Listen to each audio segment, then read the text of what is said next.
You haven't had me on one of your records. Yes, I have. That would be a... No, I was on your record. And you were on my record. The world just got a dose of unfiltered truth from Blake Shelton, and fans are buzzing with more energy than a sold-out stadium tour. For years, the playful feud between him and Kelly Clarkson on Live TV, full of quick-witted jabs, sarcastic glances, and endless teasing, has been pure entertainment. Everyone has wondered if it was all well-rehearsed act for the cameras. Now Blake has let something slip. A candid admission that seems to confirm what everyone has long suspected. It wasn't a top-planned soundbite or a carefully crafted joke. It was a raw, spontaneous moment that changed everything. Now every funny rivalry on The Voice and every headline about their feud looks entirely different. So, what did Blake really say? And why is this comment causing such a stir? Let's dive into the details. Blake Shelton's unvarnished confession about Kelly Clarkson. Let's paint the picture. It's May 2025. The atmosphere in the studio for the Kelly Clarkson show is absolutely electric. You can feel the charge in there the moment you walk in. The stage is lit with blindingly bright lights.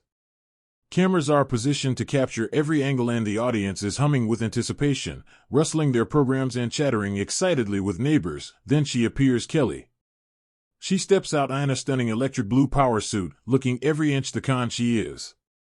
She's poised, confident, and full of a vibrant energy, moving across the set as if it's your own personal living room. The crowd immediately explodes with applause. Moments later, Blake Shelton ambles onto the stage, the epitome of relaxed country cool. He's in his signature denim jacket, comfortable jeans, and well-worn cowboy boots, and a mischievous half-smile that says he's about to share a private joke with the entire world. The contrast is brilliant. Kelly's sparkling high-energy pop vibe against Blake's slow-moving, witty country charisma. And just like that, the banter begins. It's sharp, rapid-fire, and full of good-natured sarcasm. A unique back and forth only they can truly master. Kelly lands the first punch, playfully mocking his song, Texas. Blake, you're from Ada, Oklahoma. Did you forget? The audience roars with laughter. Blake simply takes it in stride, tipping his head and allowing the laughter to subside before he turns to the camera with a knowing shrug, inviting everyone in on their inside joke. Then, just as the crowd is catching its breath, he delivers the line that will soon be everywhere. Kelly and I are sorted. We probably share a toothbrush for a single long drawn-out second. The entire studio is silent. You could hear a pin drop. Did he really just say that on live television? And then complete pandemonium. The crowd erupts in a mix of laughter and sheer shock. Kelly clutches at her chest in mock horror, gasping with laughter, struggling to come up with a comeback, but completely overwhelmed by her own amusement. She's wheezing, doubled over with tears of laughter streaming from her eyes. It's an unscripted, genuine, and completely magnetic moment. Blake doesn't miss a beat. He leans forward, that same smirk on his face, and continues his joke. I'm serious. We have the same managers, the same songwriters, the same in-laws. He winks, daring the world to keep up with their complex web-off connections. If we swap toothbrushes right now, the tabloids would go into a meltdown trying to figure it out. The cameras capture every single second of Kelly's hysterics, gasping for air, clutching her stomach in fits of giggles. The moment is pure unadulterated chaos, a perfect blend of humor and absolute honesty. By the time the segment is over, clips of the moment are already burning up social media feeds. Within an hour, the clip has millions of views. The comment section is a wild mix of disbelief and celebration. I knew it, they're like family, says one user. Another hilariously asks, does related mean something different in Oklahoma? The brilliance of this moment isn't just a joke. It's that Blake didn't hide the truth. There were no press releases, no carefully scripted words, no media spin. He just said it right there on the screen and let the world react. Even his publicist likely hiding somewhere backstage in a state of simultaneous shock and admiration. Couldn't help but post a single cowboy hat emoji. There was no denial, no attempt at clarification. Blake meant what he said, and somehow it was a home run. How Blake and Kelly became country cousins. Before anyone starts panicking and drawing out family trees on their dinner table napkins, let's make one thing clear. No, Blake and Kelly are not literally cousins. When Blake says they are related, he isn't talking about genetics. He's talking about the incredibly intertwined and possibly tight-knit world of Nashville and the country music industry that has been their home for decades. It's a scene so small, so deeply connected that of everyone's lives intersect in ways that would make an outsider's head spin. Imagine a human pretzel. Everyone is connected to everyone else through their careers, their personal lives, or simple backyard barbecues. Take Kelly's ex-husband and former manager, Brandon Blackstock. He's the son of Narvel Blackstock, who for many years was Blake Shelton's manager. That single link means the two of them were in the same orbit long before a single camera ever caught them trading jokes. But the connections run far deeper than that. Blake's longtime music producer, Kelly, had a hand in recording some of Kelly's first demos, the songwriter who wrote one of Blake's biggest hits. He probably started out playing small gigs and dive bars with Kelly before she became famous. Their professional lives have been tangled up for so long that trying to separate them is impossible, and that's exactly the kind of related universe Blake is joking about. It's a world where you can't turn around without seeing someone who has written songs for both of them, toured with both them, or attended the same get-together at one of their homes. Their list of mutual friends reads like Aguist list for the biggest country music awards show. And their lives have crossed at every possible turn. From industry parties to late-night studio sessions, from award show green rooms to Osmoltown, Oklahoma events, this incredibly complex network explains something about their on-screen chemistry. When they tease each other, it isn't fake or forced. It's the natural rhythm of two people who have spent the better part of 2 decades sharing the same circles, navigating the same crazy industry, and experiencing every high and low along the way. Their bond has grown in that chaos, which is why they can joke about sharing toothbrushes without it seeming strange. It's just a funny way of describing a history that's messy, hilarious, and completely one-of-a-kind. Outsiders might get confused trying to map it all out, but for them, it's simply their life. Their friendship is a result of shared successes, shared heartbreaks, and a million small encounters that have built a level of trust most people never achieve. And it's important to remember that this bond didn't start under the bright lights of a television studio. To understand the true roots of the Blake and Kelly dynamic, you have to go back to years before The Voice, before the Platinum Records, before the talk show stages and the red carpets. The chaos that forged their bond. It's 2006. The air is thick and hazy in a tiny bar tucked away just off Printer's Alley in Nashville. The floors are sticky with spilled drinks. The scent of stale beer and old wood mixes with cigarette smoke, and it's the kind of place where you could accidentally run into a future superstar. Blake Shelton is in the crowd still riding the success. Blake was still in her corner, sending late-night jokes and silly videos just to lift her spirits when everything felt dark. This is the history that magazines never cover.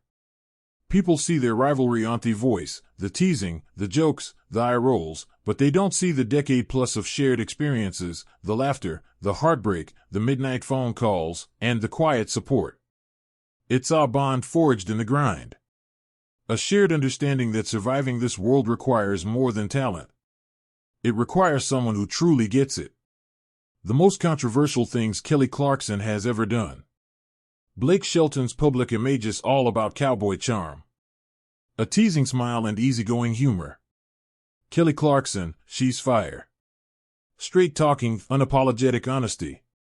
That's her trademark. And that honesty has put her in the spotlight in ways most celebrities would avoid. It's not just the banter on The Voice or her sharp wit in daytime television. It's the storms that follow her headlines. And in every single one of those storms, Blake has been there. Not with public statements or media defenses, but quietly, fiercely, as the friend who genuinely has her back. Take the infamous My December saga in 2007. Kelly had just come off the massive worldwide success of Breakaway, an album that turned her into a global superstar overnight. But for her third album, she wanted something different, something raw, personal, and raw-infused. She co-wrote the entire record, pouring her life into every note. The record label, though, and the legendary Clive Davis reportedly aren't fans. They were pushing for another since you've been gone polished and radio-friendly. Reports say Davis 7 publicly criticized the album and allegedly told her she was a terrible writer, saying she should just sing instead of trying to be a songwriter. Kelly was painted as difficult, a young woman who refused to be a puppet. She had to fight tooth and nail just to release the album the way she wanted. Through it all, Blake stayed in things, quietly watching, never joining the public argument, but privately checking in, sending support, and later admitting he hated seeing her attacked for simply wanting to be herself. Fast forward to 2018. Kelly made a simple comment in a radio interview about spanking her kids, saying it was how she was raised and she didn't see a problem with it. Almost instantly, the internet erupted. Parenting blobs exploded with criticism. Child development experts weighed in and social media turned into a full-blown debate about her parenting skills. Through the chaos, Blake didn't post a single defense on Twitter. Didn't call out the haters. He simply sent a text telling her she was a great mom, plain and simple. That was all shinned. Then came 2023. The Kelly Clarkson show made headlines with allegations of a toxic work environment. Rolling Stone reported that some staff felt overworked and mentally strained. Importantly, every person interviewed was quick to say that Kelly herself was fantastic and likely unaware of the issues. Still, her name was dragged through the headlines. Once again, Blake stayed publicly quiet. But according to insiders, a subtle gesture of support appeared. Pizza trucks started showing up on Fridays for weeks, anonymously paid for by someone in Nashville. It was his way of saying without words that he had her back. That's the perfect dynamic off-tier relationship. Kelly thrives on confronting the firehead, on taking hits, facing criticism, and refusing to sugarcoat anything. Blake thrives on consistent support. Quiet, steady, and effective. Together, it works.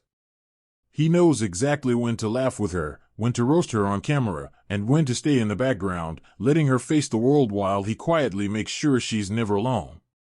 The fan frenzy and the duet fever. The very second Blake Shelton dropped that now famous related line about Kelly Clarkson, the internet collectively went nuts. And I mean truly lost its mind. This wasn't just another viral clip destined to get a few thousand views and fade away. No, this was a full-blown cultural moment for anyone who had been watching their dynamic for years and had a sneaking suspicion that there was something deeper between them. People had been tracking their jokes, their playful eye rolls on The Voice, and the way they could go from roasting each other to laughing until they cried in a single breath. And suddenly, Blake confirmed it in the most absurdly perfect way. The social media reactions were instant and insane.